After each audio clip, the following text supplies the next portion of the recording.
Old Jew Medical Corner.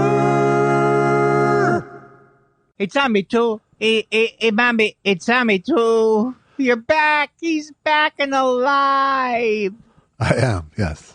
It's so scary, this kind of a thing for me. Well, thank you, I guess. I didn't like it. I didn't enjoy it. No. Nothing you can do when the operation's going on, either. No. Pray. You can pray. I really thought you wanted me to take you to the hospital at 3 a.m. I had a feeling you would. I was joking about that. Just because you're the only friend who's up, I know. So give me the. So did Allison drive you in? No, I had a town car come and get me because it was 3:45 in the morning and she couldn't. Well, she couldn't come in. So that's right. Yeah. So I wasn't going to have her sit in her car in the middle of the night in Beverly Hills, and it seems stupid to rent a hotel room for 4 hours or whatever. Pretty romantic. By the way, I hear my voice sounds a little kind of hoarse. It doesn't. That's not indicative of my strength level. I actually feel very, very strong. Oh, I don't hear it in your voice. I don't mean that in a weird. I feel strong, but.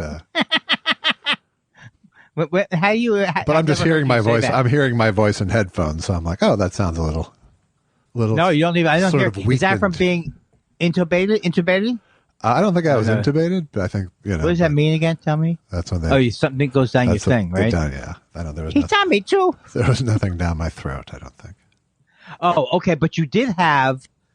Wait a second. But I don't know. There was stuff there was stuff up my dick, so there could have been something down my throat. Yes. So you did have that afterwards, and they had to come out. But this is all. No, they put it in and take it out before you're conscious. That is so great. Yeah. Now give me the story. Now give me the narrative. Were you nerve house? I would have been nerve house.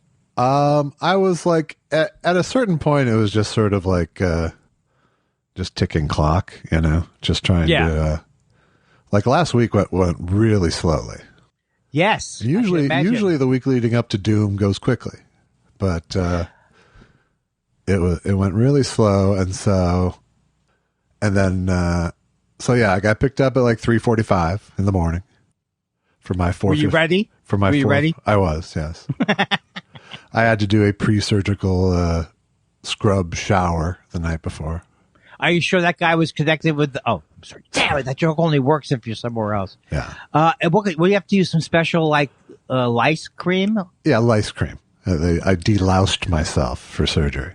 Now, you did, as I asked you to do, you did a thing with, what's it called? When you step up your thing and you have to clean it out for your colonoscopy. I can't even do bathroom humor properly.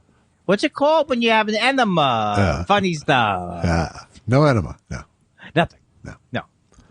Just clean. Just can't drink or eat for 12 hours before. Now, as an OCD person, I'm always like, I'm afraid I'm going to do it just by mistake. Right. All of a sudden, you lose your place, and then you notice you're eating a bologna sandwich an hour before as the you operation. walk into the place. Yeah. Oh, wow. So I went in. By the time I got there, I wasn't that scared really because I don't know. I have this now because this is like my 4th surgery in 10 years. Right. I have a sort of just kind of Zen mode I go into, I think. I mean, I think, I was certainly anxious. I mean, I'm not, it wasn't pure Zen, but it's not panic. It's just like, all right, the ball is rolling. Ask as many questions as you need to. Everyone's very good about explaining what's going on as you go. And, and then at a certain point, it's like, you're no longer a part of this, Oh, once you go out. Yeah. And it's always the same thing. There's like you're in the pre-surgical this time, cause like I have no memory of being wheeled in.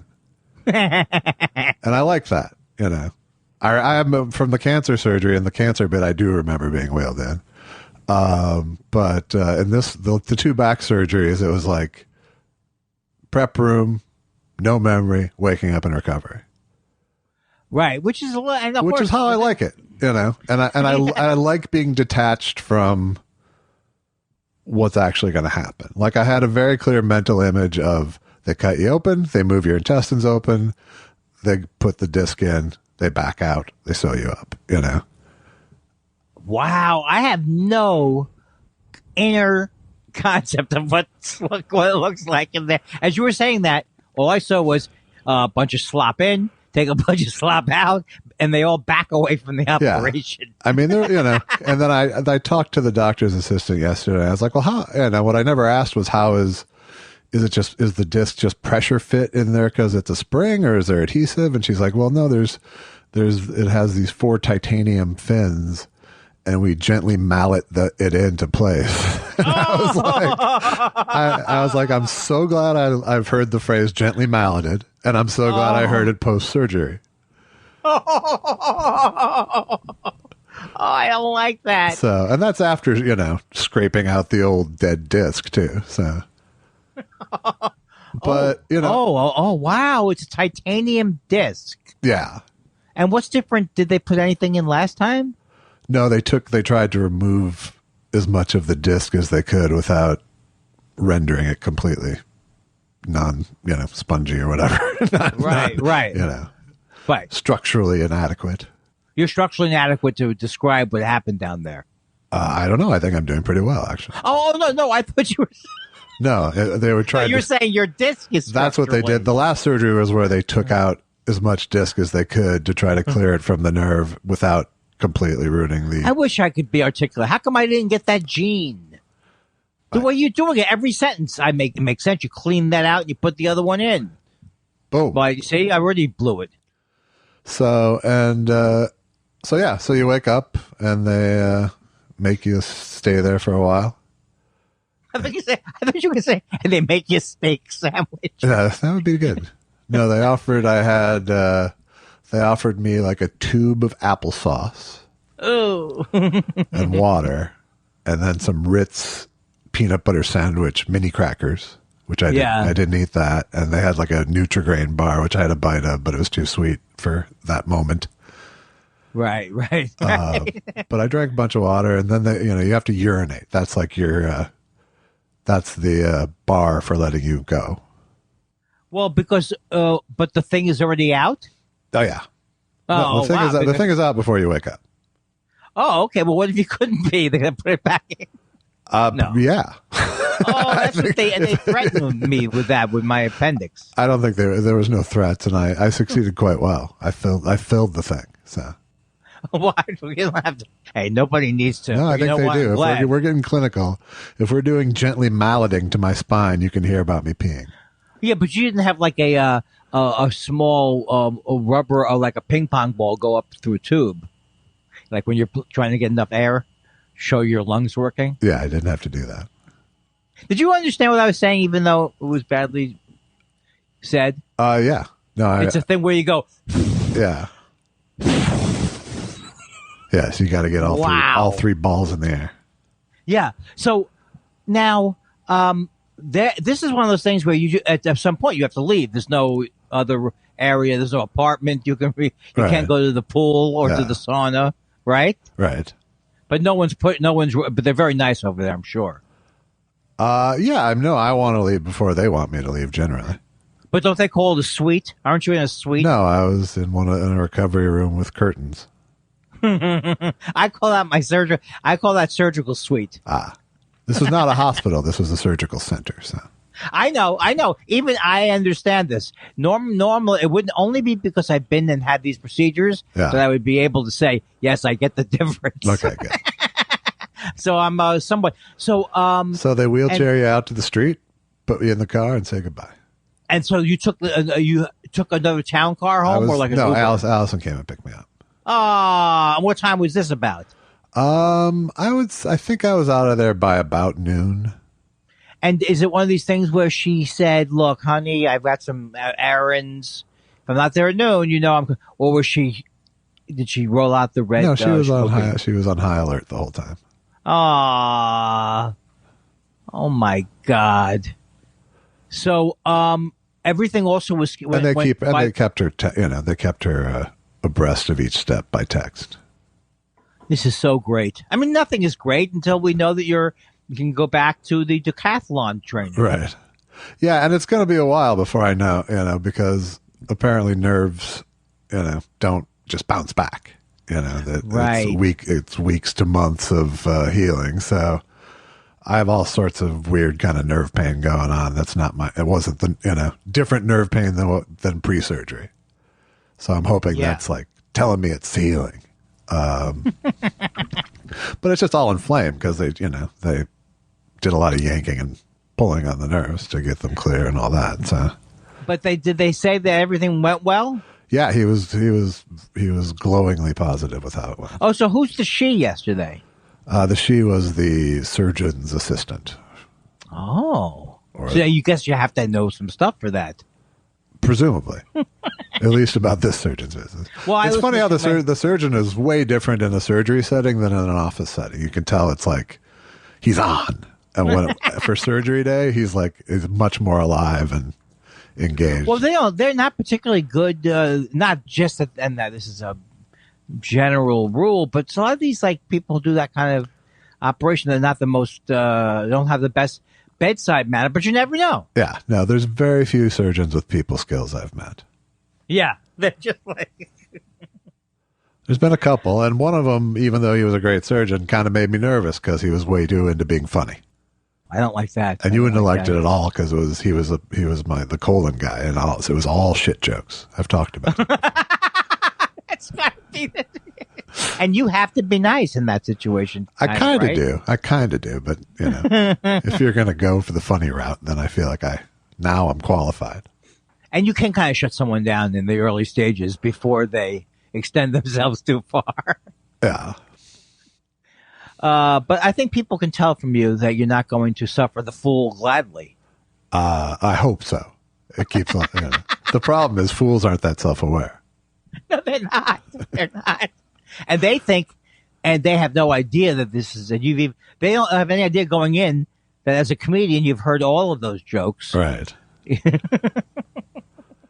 if you didn't want to hear them, you're in the field where you're being exposed to it all. So this must be a tremendous relief. See, last week I would have been nervous if I were you because I would have been just so scared of the going to Minnesota. Well, was I exposed? Because that would cancel the operation, right? If you got COVID. Yeah, and I was a little nervous. I got tested on Thursday and got my results on Saturday. So it's just it was kind of a two-sided coin. It was like this was my last out too. Oh yes, yeah. Well, what would be the last? I mean, did you ever get is this a type of thing where you went and got a third opinion before you had the second operation? I didn't get another back surgeon opinion. I got my other doctor's opinion, and right, And he said, "Look, I do bridges. God damn it! I'm not so good in the mornings. I'm not so good at nighttime either." So anyway, overall, I'm doing very well. That's such good news. Now, are you at the point where you don't need the, I'm not asking for the reasons that almost everybody does, but are you at the point where I wouldn't trust anybody except my wife? I would trust my wife on this topic, but I don't even trust myself. Are you over needing painkillers? No. You still need the painkillers. Yeah. Oh yeah. And how long will you need those from? Again, you think it's because I'm trying to get over there. Can you show them? Can you put them out on your porch? I just need to check them as part of my census. Right. No, I don't know. It's like 48 hours in surgery. So yeah, of course. Well, that's not that long. I'm still on pain pills. I'm on pain pills, muscle relaxants, antibiotics, and steroids right now. I'm just asking this for medical reasons. Are you on any pot? I'm not at the moment. Wow. But I'm not averse to it. Right. I used to drive me crazy when you would have some kind of dental work done. Yeah. And they go, don't smoke pot for some reason. Because it can hurt your mouth. Right. And I would call up and I'd be enraged. Why? I'm actually chewing on a blood clot right now. Oh, Josh, this is so good. I mean, no, I know what you're going to say, but nothing is we know. Last time was worse though because you would have felt it earlier that I was getting better and that it wasn't coming along.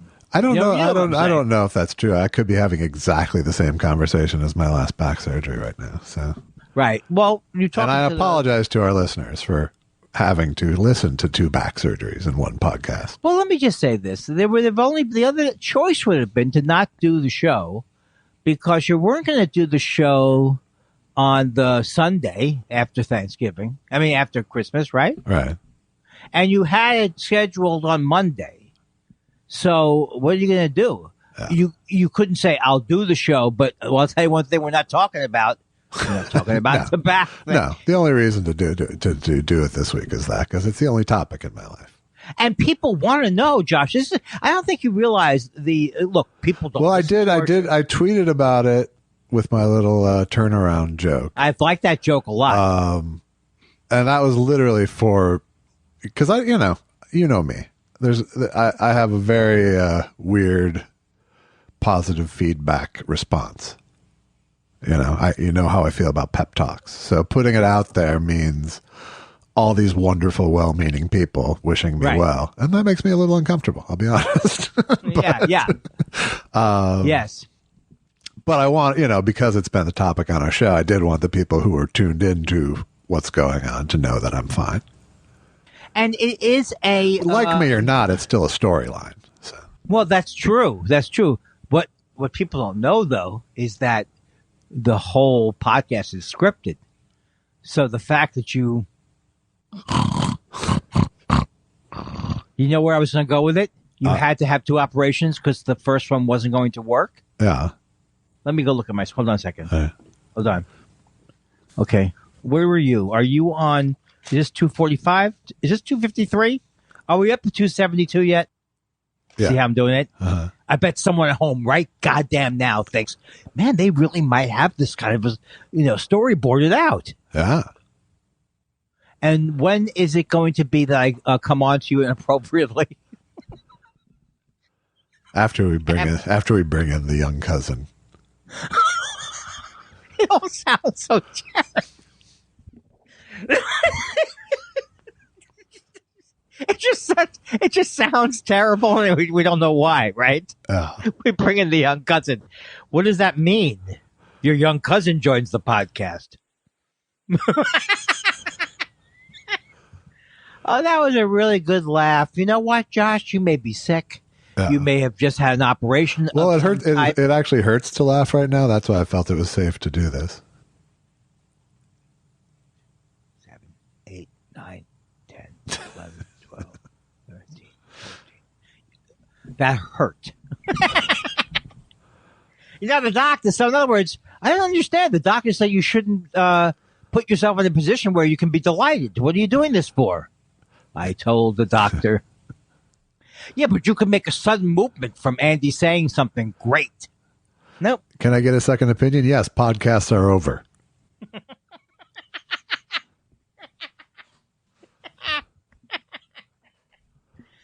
Oh, I like that. Might be one of the best versions ever. If not the only version where you change her around there at the end for pure gold. So how was your Christmas? I saw that you hung my Give It a Shot stockings. Thank you. Oh man, it's just the thing that's amazing about it is you forget the joke over the year. Yeah. And I can't remember if it was last year or the year before because last year was a crazy year, so it had to be the year before. Probably. Right? It was 2019, I think. I think so. Yeah. I think so because I just feel like. Wait a second. I can't believe there was a pre-pandemic involved in this at some point. Yeah. But we've gone through a lot. It's hard when you've been so much involved in getting the nation back on its feet like we have. Right. You know what I mean? It's all a blur. It's all a blur. It's all a blur. Hey, how come I don't want to change the subject. Why do we all, is something wrong with the CDC or it just is a tough job or you know what I mean? Yeah. They get every few days they go, well, if you don't have any symptoms after 5 days, then put a mask on for the next 5 days and go about your business. That's what it's all about. Bang, bang. You put your boop, boop on. You put your smack, smack, smack. You put your thing in isolation. Then you kill your cousin. Can do. I went to a different song. You did. You went to Guys and Dolls there at the end. I can do. I hated that song when I was a kid. I hated it.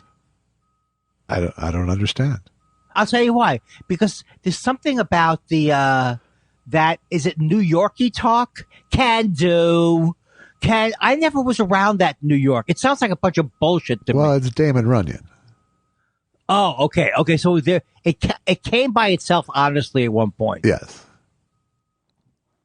Because I used to know the songs to those damn Yankees, and they're like they talk about dames. The booze and broads may be great, but for now they'll have to wait while we think about the team. Back then it was charming. Misogyny was charming. Sure. When it had a nice beat to it. Yes. And Sondheim died. Can you believe it? I can't. I still can't believe it.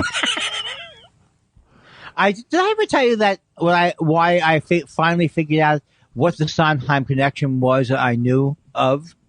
I think I was doing the wrong. I played violin for the show Company. Yeah. That's what the show was. And the words were very funny to me at that point in high school when they do a song. They're going Bobby, Bubby, Bibby, Bubby. I thought that Sondheim was hilarious. And then I watched nothing of his since then. And it participated in many discussions about how great Sondheim was or he's not as great. And the end, I don't know much about Shakespeare. Now you can take it from there and you fill in the blanks of what you know on those two topics. Well, we've covered Sondheim, I think. Right, but I haven't seen one. I haven't seen Al Pacino doing his New York version of Richard III. Hey, I'm walking here, Hamlet.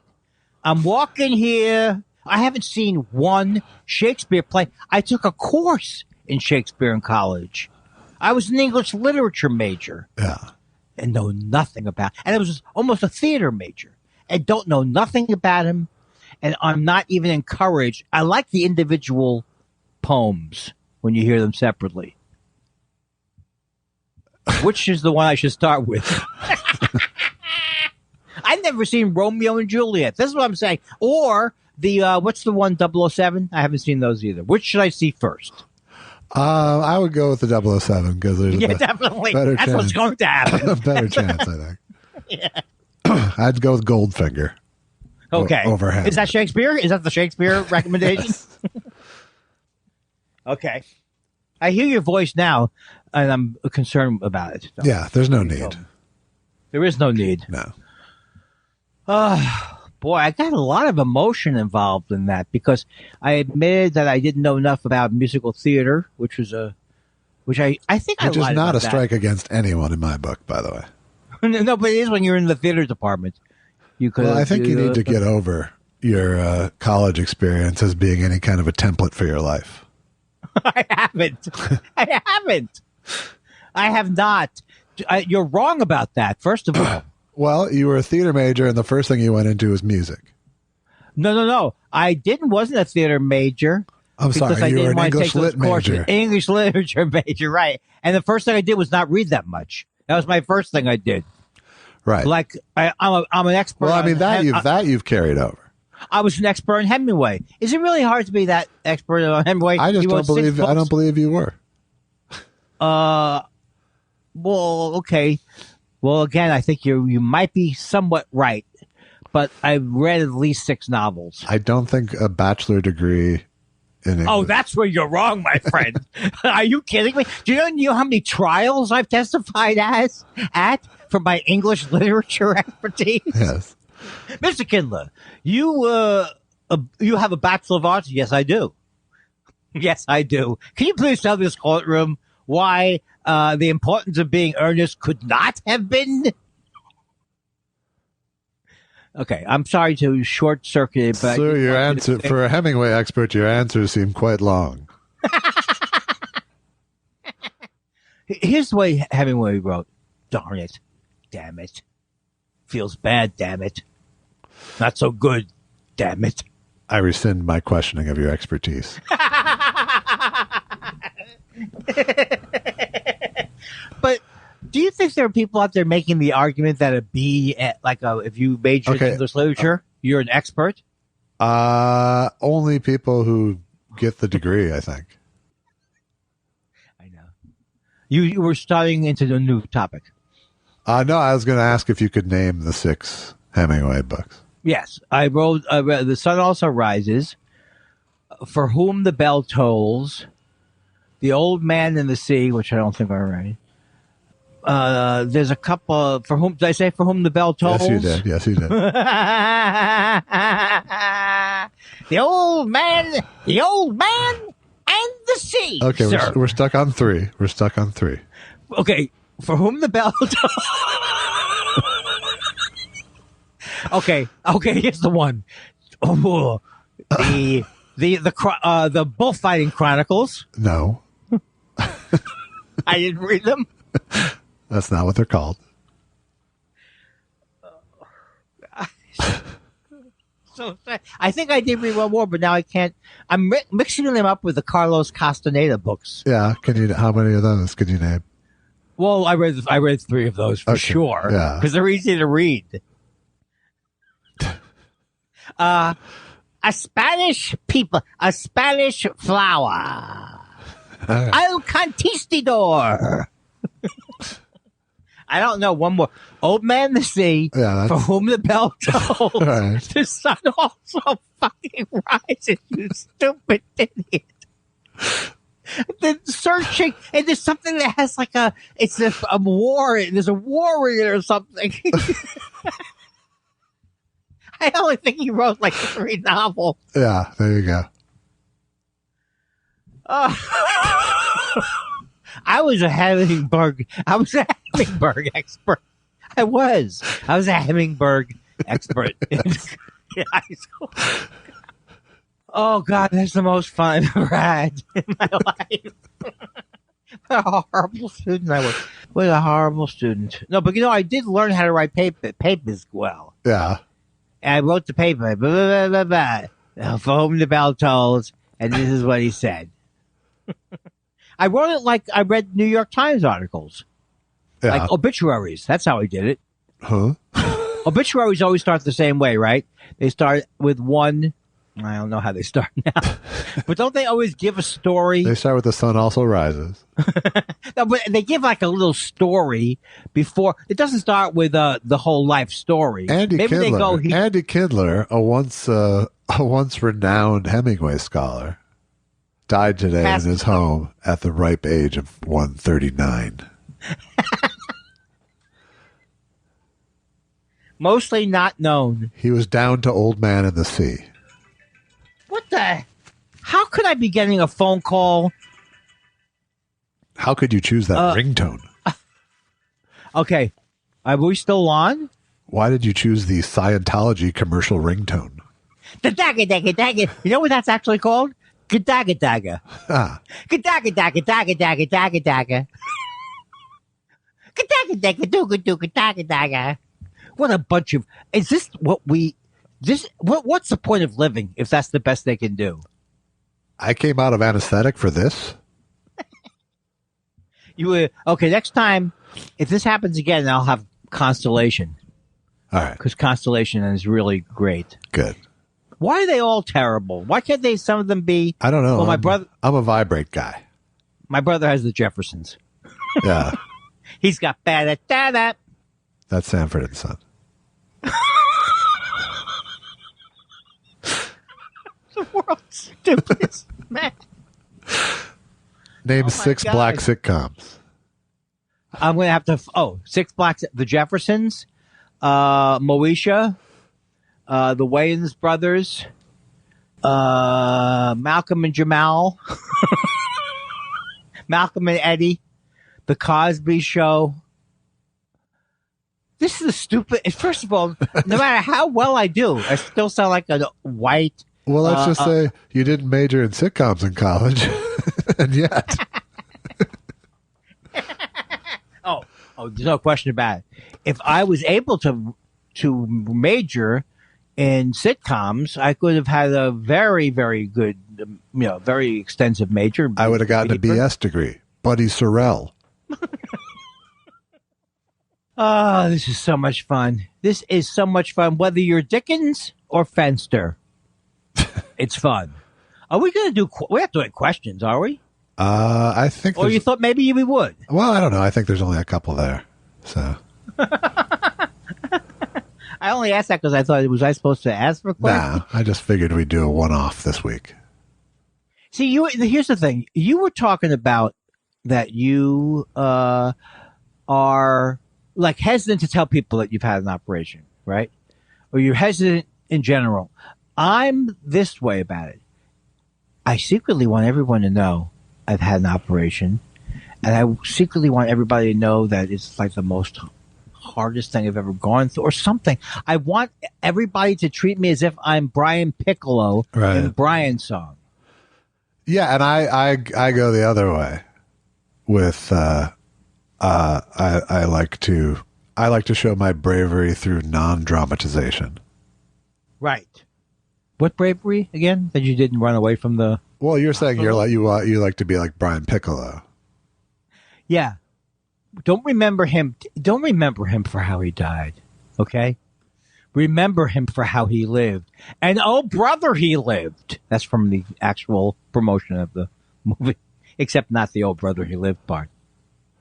But Frank Conniff really is the one who he had the winner. He had the tweet winner with this huge gushing comprehensive compliment. So that was oh, he did? Yes.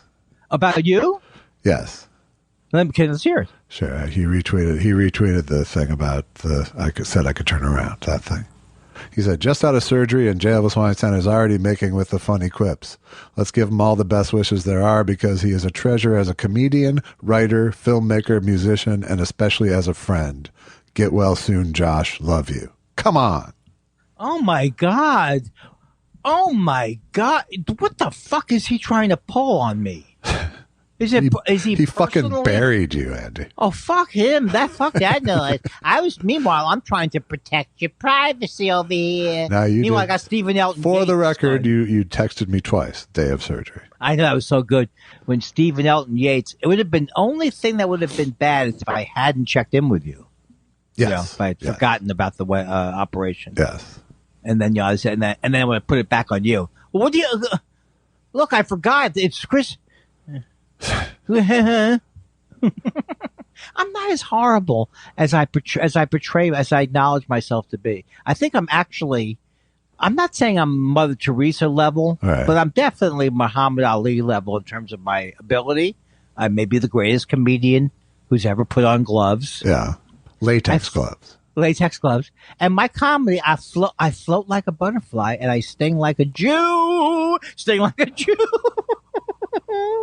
I feel like if I do end up alone and in some kind of institution, my image of myself is. What's that? You mean when? Yeah. Yes. Okay. Happy now, Josh? Yes. I told you in confidence last night that I had Parkinson's type 2. Parkinson's type 2, everybody. This is funny stuff. I can't make a sting for that yet. I don't care if you're laughing or not. It's funny stuff. Oh, Josh, I don't want Parkinson's, and my mother had it, and you don't want it either. I don't, and you don't want it, no. And you know what? This could be the last time you ever have to go into the hoo-hoo. I hope it is.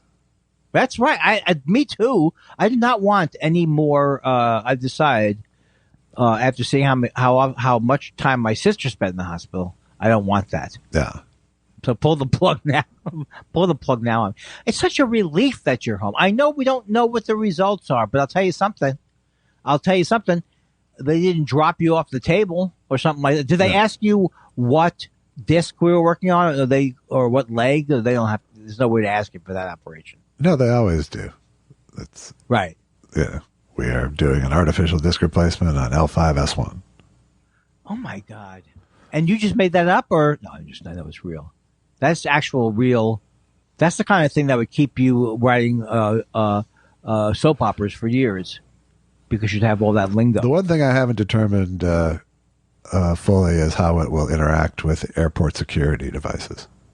Oh, that's right. But it could, absolutely, right? Because it's a titanium. Yeah. And how often do you have to change? Do you have to clean have it taken out and cleaned? Every 3 weeks. Now,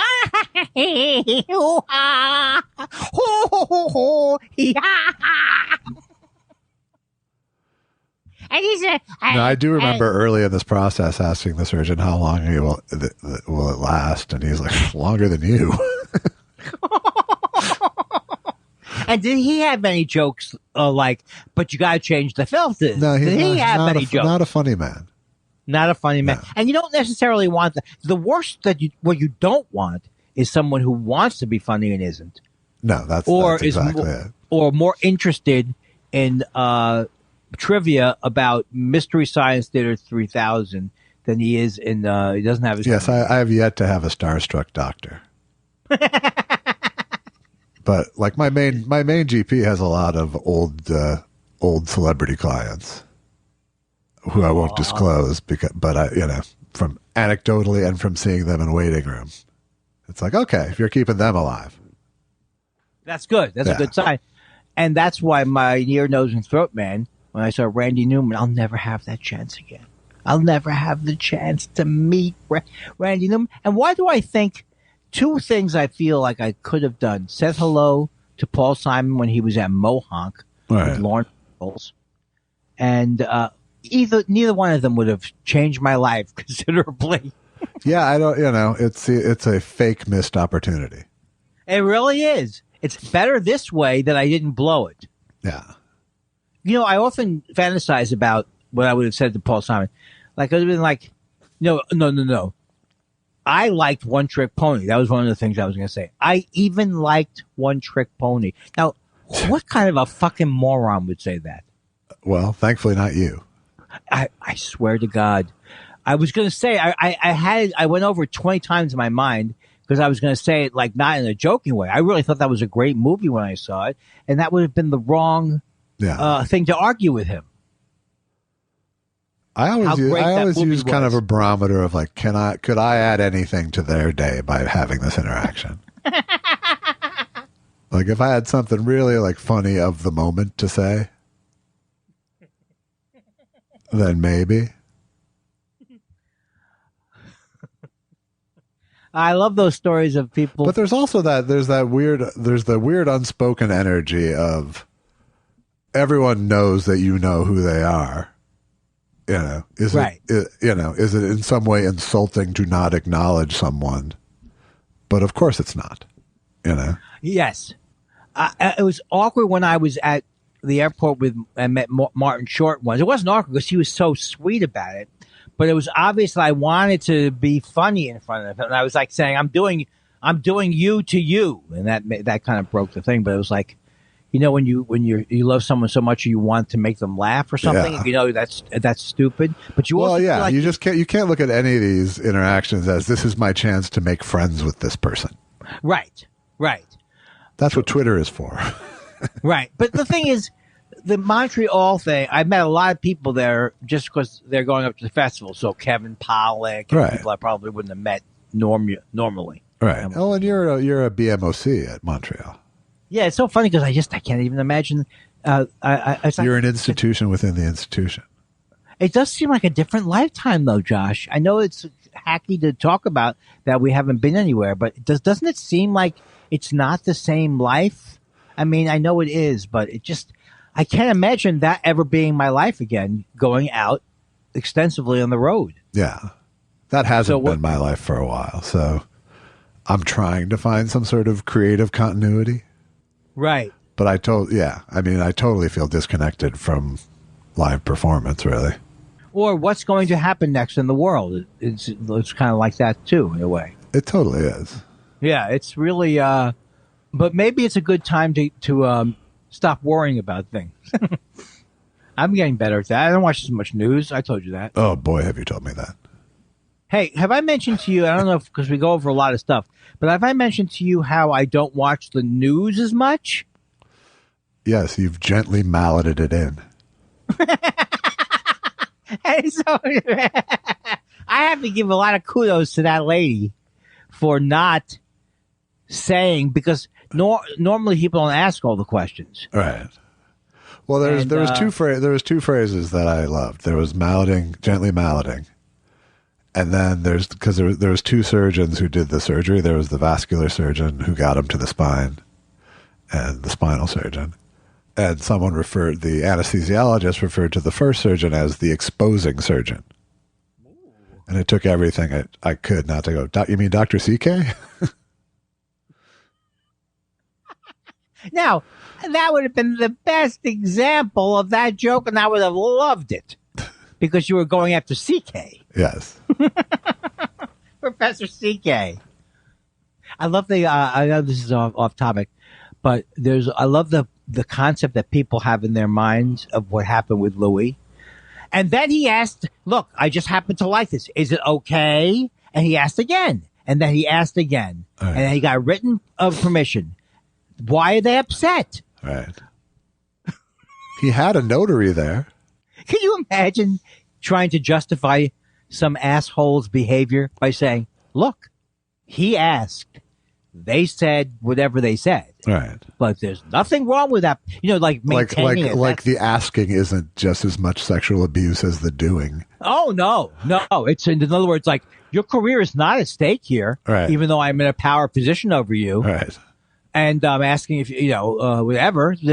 But I'm just above board type of a deal. Would you like this deal? Would you not like this deal of me showing you my gross body? Hey, Josh, and what if I came over your house and go, Josh, I'm just going to tell you this. I'm going to take out my penis. And that's apparently what he did his whole life, because then we found out that when he would go on road trips with the other comics, he would also masturbate in the car with them. Yeah, it doesn't. It honestly doesn't seem like a late in life onset thing. It doesn't seem like a late in life. What did you say? It doesn't seem like a late in life onset thing. Do you find yourself wanting to expose yourself? Do you feel listless? You might have Louis C.K. syndrome. I'm not joking about... possible side effects include ostracization or not. Ostracization or not. Side effects do not include bad things happening to your career, because he's just asking in this particular area, is it okay? Then we'll go back to discussing your pitch. However, your audience members may decrease in intellect. I'm going to masturbate in front of you, but I hope that doesn't affect whether you're going to buy my show. Right. Well, you know how much you enjoy it? Look, I know that some people get tired of this topic. I don't. That's where we're different. I like it better than I don't watch the news anymore. Hey, you know what? Here's another thing I wanted to tell you. I've told you this a lot. I like TV. Mm-hmm. I like moving pictures. Uh-huh. I like comedy. I like music. I like soft drinks. So I like to watch action. I don't like commercials, Josh. I don't fucking like them. Okay? Okay. But you like stings. Ow, it's not TV. Not TV. It's those commercials that get me. It's not TV. Not TV. It's those commercials that get me. I like when you go from one topic to another topic. Let's say, like, we had topics saying, let's see what's in Josh's medicine cabinet. Ooh, a thing like that. Or, hey, Jews. Something like that. Yeah. I like. Where's he headed with this? Something classily. Speaking of Hey Jews, have you watched the Beatles thing yet? Hey Jews. No, I have not watched it yet. Don't say that to me like it's going to be another thing I let you down. No, you didn't let me down. I'm You're letting watch yourself it. down. Oh, you know what I just got? You're cheating yourself. You know what I just got, though, that I'm very excited about? A Roku? No, it's not. It's this new package. TV Plus. I just got TV Plus. What is that? You know, all the regular stuff that you never, all that. and then we can give you other stuff on top of it. Yeah. TV Plus. Are you cutting the cord? 2 jokes? Yes. I am cutting the cord. Oh, my God. You know, I'll tell you, here's one thing I want to say to you before you hang up on me or we hang up on each other is the only thing that is happening to me is I have come up with things that I think are funny jokes, not tweets. Yeah, that's good. Funny jokes. Maybe that means you do want to go back on stage. So that does mean I do, but not enough to call into the fucking improv. I know I've said this before. I'm not calling into the improv so that at 8:15 I'm doing a set, and then 11 o'clock I have Omicron. Right. What's the point? Well, I think it's great that you're getting an 8:15 set. I get a little queasy thinking about all of the. I was never comfortable at the improv, and I was never comfortable at the Comedy Store. Maybe that's good that I was never comfortable at either of the places. I never was either. Yeah, you never felt like those were your home rooms. No. Maybe people like us, you know what our home rooms are? Our minds, Josh. Maybe. Also Acme.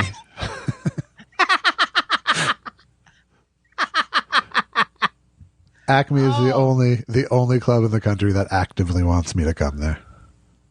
Well, the thing is that I could put a road schedule for you together. But that's not the point. The point is not could you fill up a road schedule. You really couldn't.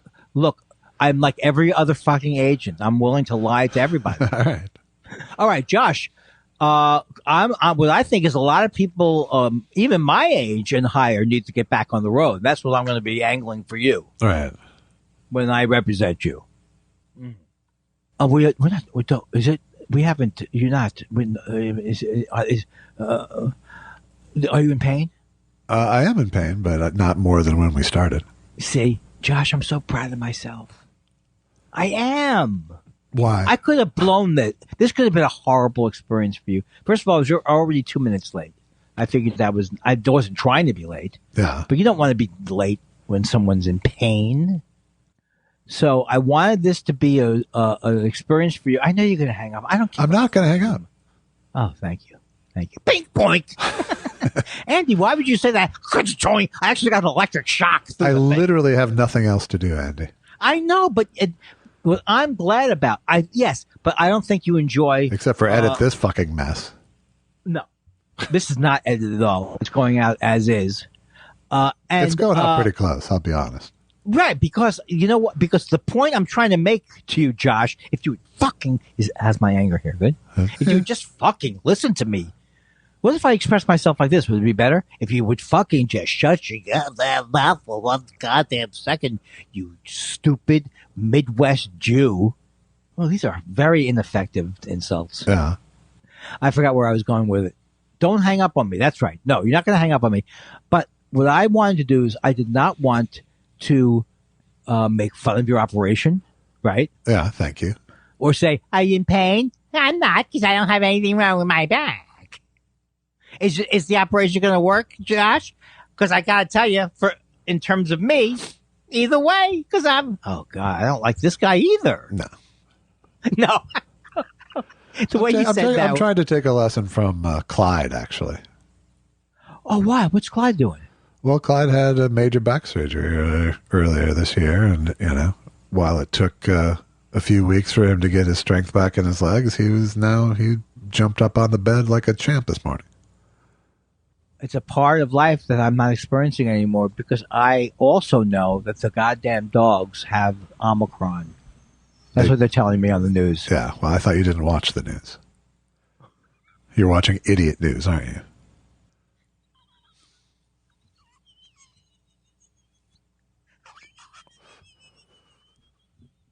You're watching idiot. You know what I consider idiot news? You know that John Berman is subbing for someone, but you still watch. I kind of like John Berman. He's okay. You're right. Here's who I like. John Berman has grown on me. I didn't used to like him. Yeah. I like Laura Coates. I don't spend any time with Laura Coates.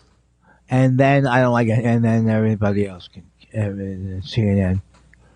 I kind of like Kate Baldwin. Kate Baldwin's good. I liked it when Kate Baldwin and John Berman were together at one point. All right, you're getting too excited about the whole line. Yeah. You know what I liked? Let me tell you something. You're going to disagree with me. I like Chris Cuomo before he decided to whatever he decided to do. They are not corruption. Let's get at it. I have to tell you something. They're not the swiftest. Like there's been operators like the Cuomos before, but they're better than. I mean, his father maybe even was an operator, but Chris Cuomo was terrible at what he did. I mean, Andrew Cuomo was really bad at what he did, being trying to throw his weight around. Yeah, that's not like the old Tammany Hall politicians or the. You don't think Boss Tweed was handsy? You know what? Say what you will about Boss Tweed. He respected a woman. You know what I'm saying? All right.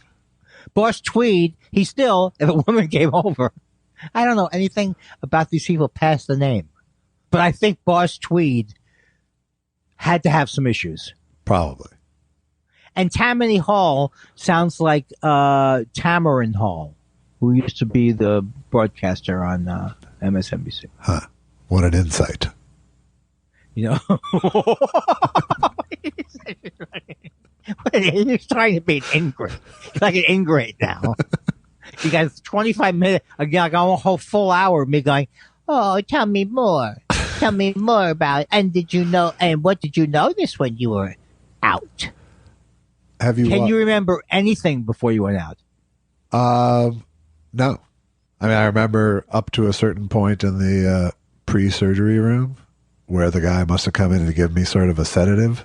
Ooh. And then being awakened. Can I use this joke one more time? Sure. Okay.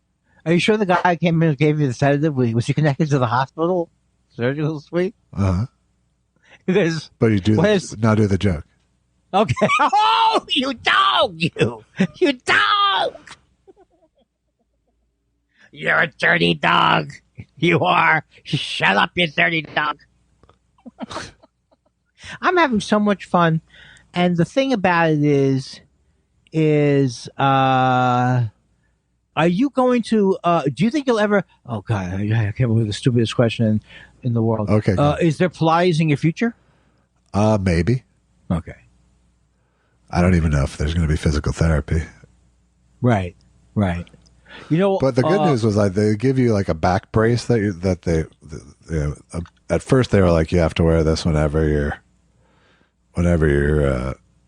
basically whenever you're out of bed. Oh, wow. Which is a drag. I had to do that last time. But because there's no actual healing to go on in my back, really. I mean, I think there's, sort of kind of bruising from the gentle malleting. But structurally, it's as sound as it's going to be. So I don't have to wear the brace, she said. Wow. The brace is only, for my case, it's only if it makes you feel better, which it didn't. So you are, this is the best case scenario or something. But the best case scenario would be my legs start not hurting. I know, I'm just being stupid. But in terms of the actual procedure, I think it was the best case scenario. And now you don't want to have one of those. What is he saying that Mike, the pillow guy? Because that one you got to go. Right, you don't want. We got two new pillows. Yeah. Through Costco. Yeah. How are they? They're fantastic. Josh. What? No, seriously, they're fantastic. Yeah. They're down pillows. Yeah. I don't know why I never. Josh, listen to me for a second. They're goose. This is a guy who's like so tired. He's sneezing to sleep. Right. His own conversation bores himself. Have you sneezed with your CPAP yet?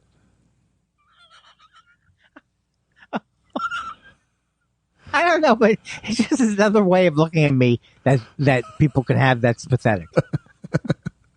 Another way of seeing me. Yeah. Okay. I'm going to tell you this, and then maybe you'll probably hang up on me after this. Okay. I can't even believe this, Josh. Yeah. And I know I'm not even asking you to be involved in this conversation.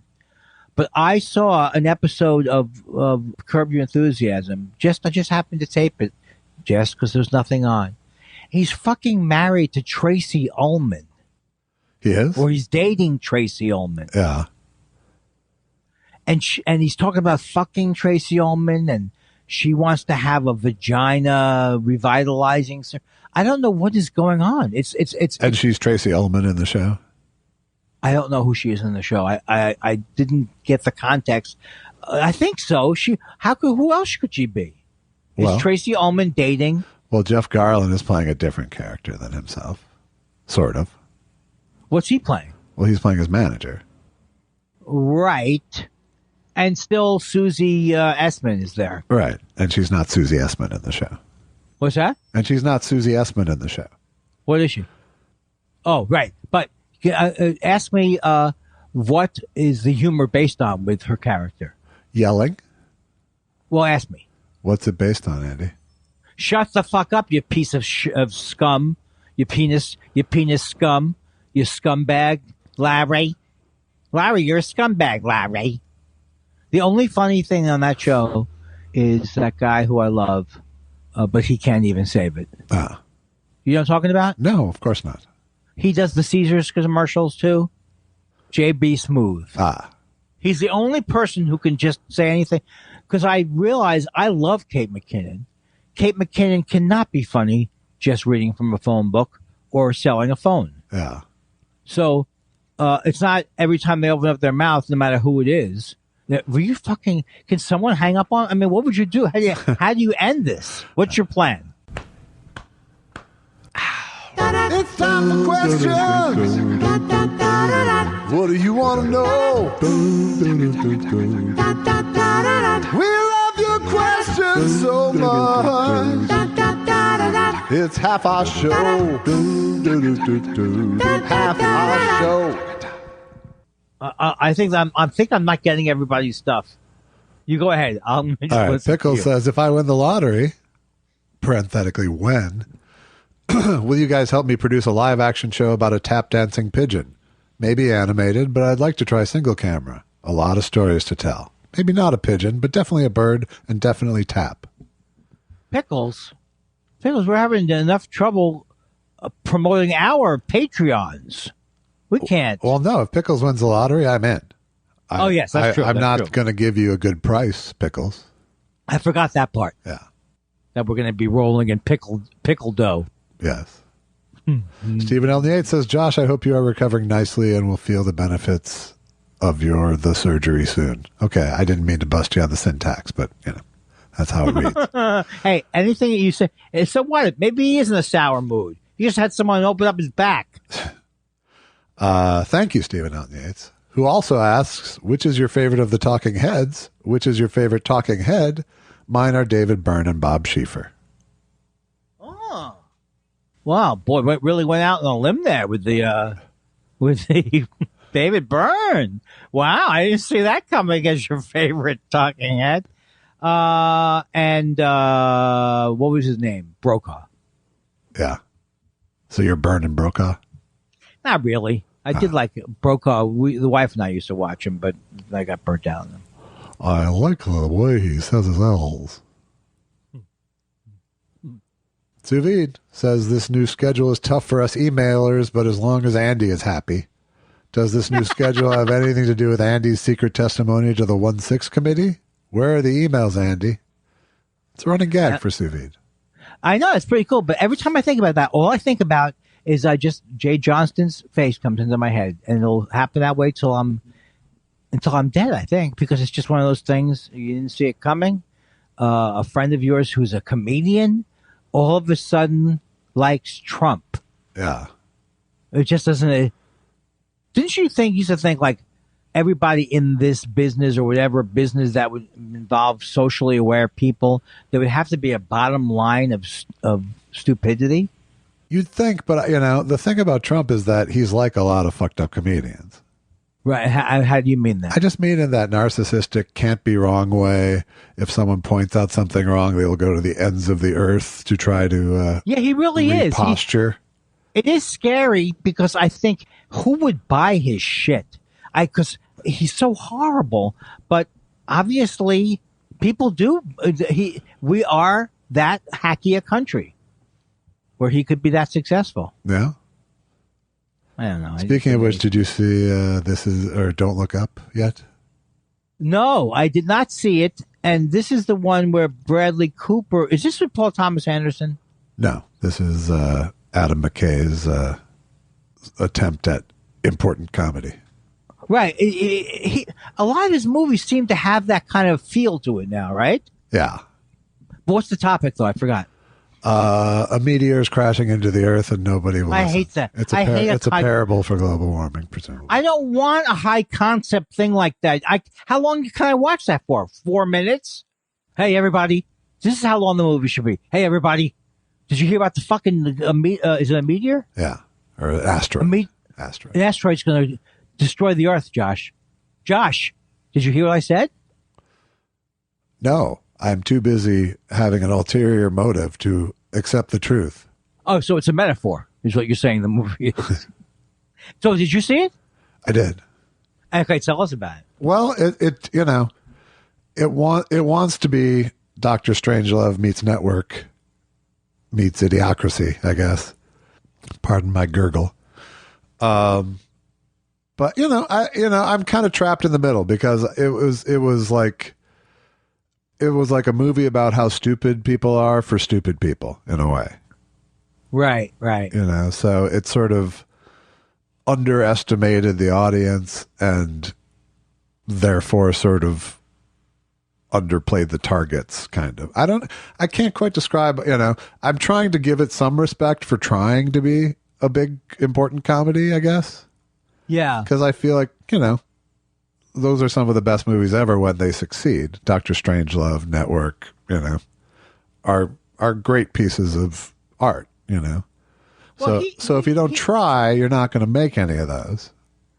Right. But, it's like, it's not a terrible watch, but it doesn't succeed in its mission in terms of being as hard hitting as it thinks it is, Well, he has a thing where he comes off like he's making something important, even though I'm saying this kind of in a light way because I know he's kind of very funny, and I don't know exactly why. I've seen him he's made me laugh at some Montreal thing, whatever. I know he wrote for Saturday Night Live, but I haven't particularly liked any of the movies he's made. I think I've seen 3 of them. Yeah.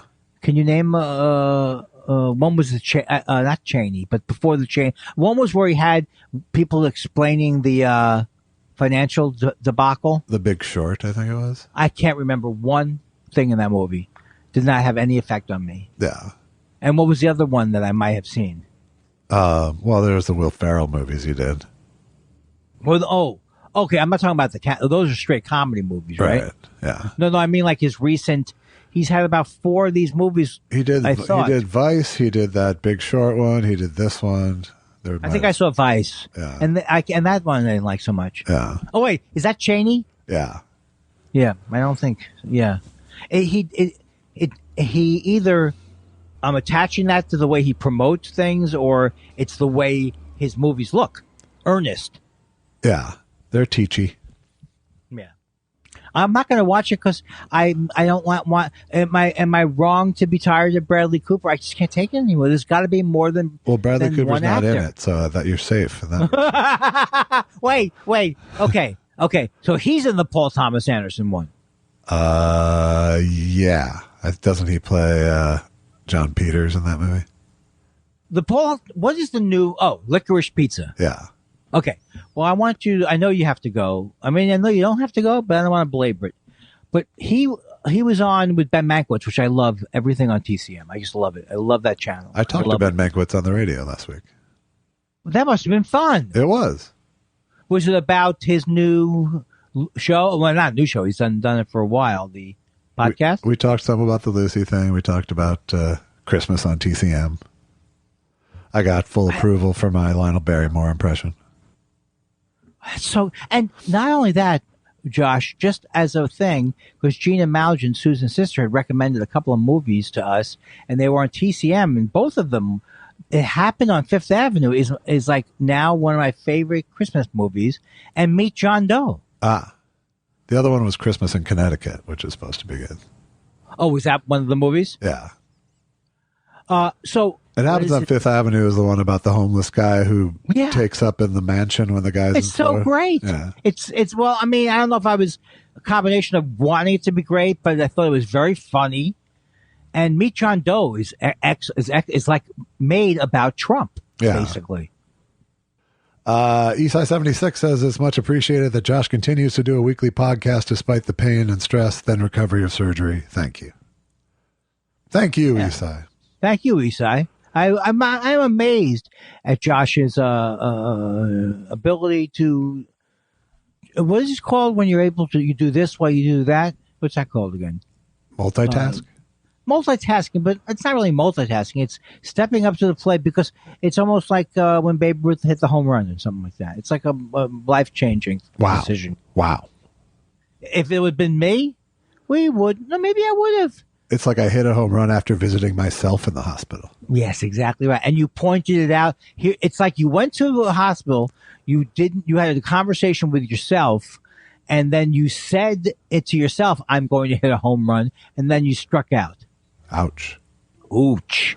Jason Ouch. New Year, who this Parton, says, I hope you and yours have a more stable this year than last year. Josh, here's to a quick recovery. Andy, I hope your numbers continue to be good. And I think all of us listening appreciate you guys more than we ever really say. Thanks for being around. Well, that's very nice. That is a very, very sweet thing. Thank you. That's way better than the asking about lyrics that Jason usually has been doing lately. Well, you don't have to. You don't have to sell them out. No, I mean our listeners. Can't you keep it all on the upside? Hey, not only was that a great letter, but considering the other stuff he's been sending, exactly. Yeah. No, we needle the ones we love. That's right.